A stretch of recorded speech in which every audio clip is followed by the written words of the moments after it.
Bismillahirrahmanirrahim. Assalamualaikum warahmatullahi wabarakatuh. Waalaikumsalam.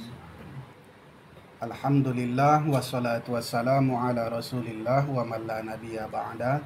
Allahumma salli ala Sayyidina Muhammad wa ala ali Sayyidina Muhammad. Pertama-tama marilah kita bersyukur kepada Allah Subhanahu wa taala yang masih memberikan kita kesempatan untuk berma'rifat mengenal Dia, dan tentunya yang telah menciptakan kita dengan berbagai kesempurnaan-kesempurnaannya. Salawat dan salam kita sampaikan ke haribaan Nabi kita besar Muhammad sallallahu alaihi wasallam. Allahumma salli ala asrina Muhammad wa ala ali sayyidina Muhammad. Sahabat Taubi, alhamdulillah kita berjumpa lagi pada kesempatan kali ini dengan saya Wakna. Insya Allah kita akan berdiskusi mengenai beriman kepada kitab. Tapi sebelumnya marilah kita buka diskusi kita dengan lafaz basmalah.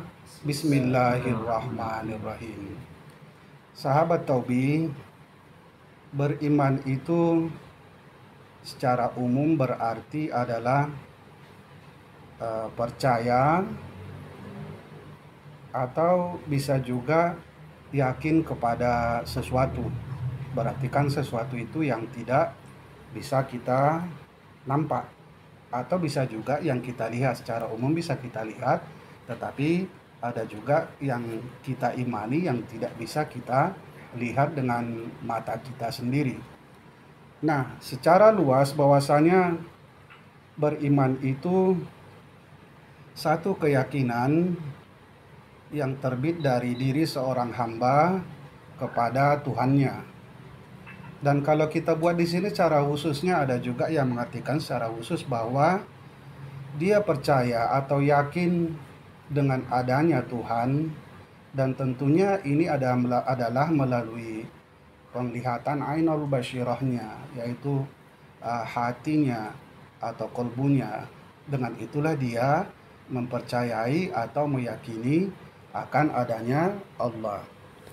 Nah, sedangkan yang kedua adalah kitab. Kitab itu berarti kan kumpulan-kumpulan dari firman-firman Allah mengenai apa yang akan dilakukan oleh manusia. Dan tentunya di dalam kitab itu ada namanya petunjuk, dan ada juga namanya bimbingan, arahan, dan jalan, dan juga cara dalam kita menjalani kehidupan ini.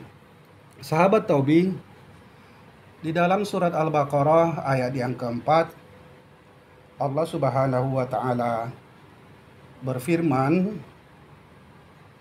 "Walladzina yu'minuna bima unzila ilaik wa ma unzila min qablik wa bil akhirati hum yuqinun."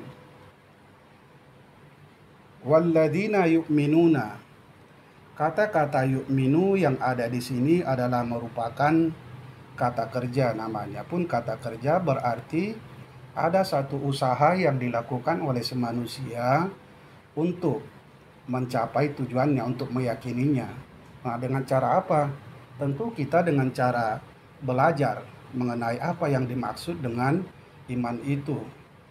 Nah, di sini tentu kita tidak bisa hanya belajar melalui buku-buku yang ada, tetapi kita mesti harus menjumpai orang-orang yang betul-betul paham dengan iman, karena iman itu berkaitan erat dengan rasa.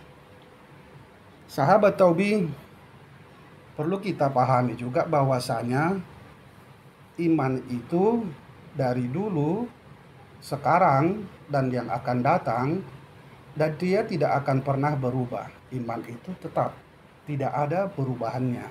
Tetapi yang menjadikan dia berubah itu adalah rasa beriman. Rasa itulah keadaan yang timbul. Ada kadang-kadang orang bilang, wah, imanku lagi naik ini. Nah, artinya rasa berimannya yang naik. Tetapi ada kalanya manusia itu berkata, waduh, ini rasanya imanku berkurang, ini turun ya. Artinya iman itu rasanya itu bisa yazid wa yankus, bisa bertambah dan juga bisa berkurang. Nah, sahabat Taubi, perlu kita sadari bahwa Di dalam hadis Arba'in, Allah bahwasanya suatu ketika Nabi Muhammad didatangi oleh malaikat Jibril, itu ya. Kemudian baru bertanya lah di situ, ma huwal iman.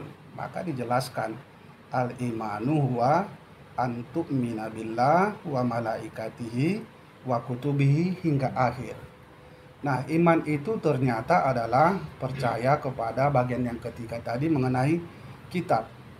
Nah, kitab di sini tentu banyak yang sudah diturunkan Allah kepada para nabi sebelumnya ya. Ada 4 kitab samawi yang diturunkan Allah kepada nabi-nabi dan rasul-rasulnya. Nah, jadi pertanyaannya, kira-kira si manusia ini punya kitab enggak? Nah, kitab itu yang diberikan kepada nabi dan rasul itu adalah kitab secara umum, pedoman umum. Kalau si manusia itu masing-masing ada enggak kitabnya? Nah, itu yang menjadi pertanyaan bagi kita. Dan disinilah perlu kita ada istilahnya ilmu iqra, ilmu membaca mengenai kitab-kitab yang telah diberikan Allah kepada masing-masing manusia. Karena nanti di hari akhirat akan dinampakkan ketika ada di dalam surat Al-Insyiqaq. Allah berfirman, fa amman utiya kitabahu biyaminihi fasawfa yuhasabu hisaban yasira. Ketika seorang hamba diberikan kitabnya sebelah kanannya, maka hitungannya pun akan semakin cepat. Tetapi di situ Allah juga bilang, wa amman utiya kitabahu wara'a dhuhrihi fasawfa yad'u subura. Dan ada juga si manusia itu yang diberikan kitabnya dari belakangnya. Wah, maka dia akan berkata, waduh, celakalah kami. Nah, kabar itu sudah diberikan Allah. Sekarang tergantung kepada si manusianya. Mau nggak dia membaca mengenai kitab-kitab yang Allah tetapkan baginya. Memang kitab itu tersimpan di Lauhil Mahfuz. Tetapi si manusia itu mesti juga membacanya. Nah, disitulah perlu diusahakan untuk membaca kitab-kitab itu sebelum nanti terjadi di hari akhirat. Sahabat Taubi, bahwasanya Al-Quran adalah merupakan kitab suci yang kita miliki sebagai umat Islam, dan tentunya di dalamnya terkandung berbagai macam hal yang mengatur kehidupan manusia, dan itu sudah semuanya ditetapkan Allah. Wajib nggak kita mengimaninya?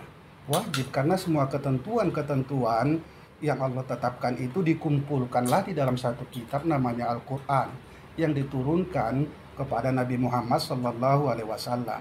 Baik itu yang namanya hukum syariat, baik itu yang berkenaan dengan hablum minan nas, semuanya telah dituliskan di dalam kitab tersebut.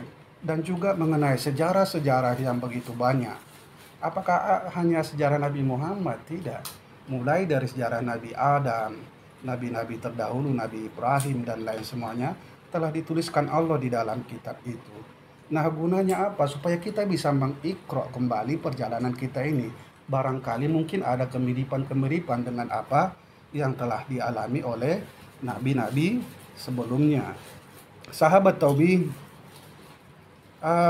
dengan mempelajari kitab suci Al-Quran, maka akan timbul satu keyakinan kepada diri kita bahwa ketentuan-ketentuan, ketetapan-ketetapan yang Allah telah tetapkan kepada kita sebelumnya, dengan adanya sejarah yang ada juga di dalam Al-Quran, semakin menguatkan pada diri kita bahwa ternyata kehidupan di akhirat itu juga ada.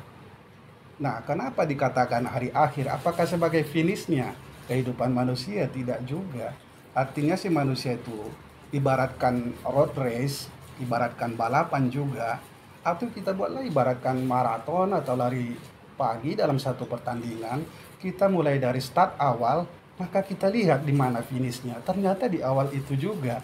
Pertandingan MotoGP juga kita lihat di mana startnya, maka di situ juga lah berakhirnya.